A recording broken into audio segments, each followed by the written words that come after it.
តារាសម្ដែងលោកសាយសេរ៉ាត្អូញត្អែមិនមានអ្នកហៅថតដូចមុនធ្លាប់តែជាតារាសម្ដែងល្បីឈ្មោះនិងមានផលិតកម្មជាច្រើនដែលហៅថតមិនដែលខានដោយឡែកចុងក្រោយនេះស្រាប់តែតារាសម្ដែងសាយសេរ៉ាត្អូញត្អែមិនមានអ្នកហៅថតទៅវិញលោកសាយសេរ៉ាគឺជាតារាសម្ដែងល្បីឈ្មោះមួយរូបនៅក្នុងវិស័យសិល្បៈដែលមានស្នាដៃសម្ដែងជាច្រើនរាប់មិនអស់មិនថាតួឯកតួរងឬតួបែបណានោះទេលោកធ្លាប់សម្ដែងគ្រប់រូបភាពប៉ុន្តែជាក់ស្ដែងនៅក្នុងមួយឆ្នាំទទួលថតមិនតិចជាង10រឿងនោះទេដោយឡែកប៉ុន្មានឆ្នាំចុងក្រោយនេះតារាប្រុសរូបសង្ហានេះបែរជាមិនសូវមានហាងឆេងនៅក្នុងការសម្ដែងសោះថ្មីនេះលោកសាយសេរ៉ាថែមទាំងបានត្អូញត្អែថាមួយរយៈនេះស្ងាត់ការងារអត់មានគេហៅថតសោះអ្នកដឹកនាំរឿងទាំងអស់មើលឃើញតួចាស់ម្នាក់នេះផង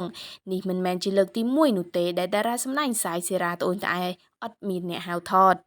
លោកសាយសេរ៉ាក៏មិនដឹងដែរថាមានបញ្ហាអ្វីកើតឡើងនោះដែរទើបមួយរយៈចុងក្រោយនេះពុំមានម្ចាស់ផលិតកម្មឬគេហៅថតសោះខណៈដែលលោកសាយសេរ៉ាត្អូញត្អែអត់មានអ្នកហៅថតលោកក៏បានយកពេលវេលាខ្លះដើម្បីលក់ផលិតផលតាមអនឡាញដើម្បីបានប្រាក់ចំណូលខ្លះដើម្បីចិញ្ចឹមជីវិតលោកថាបើមិនប្រឹងប្រែងទេជីវភាពពិតជាលំបាកហើយ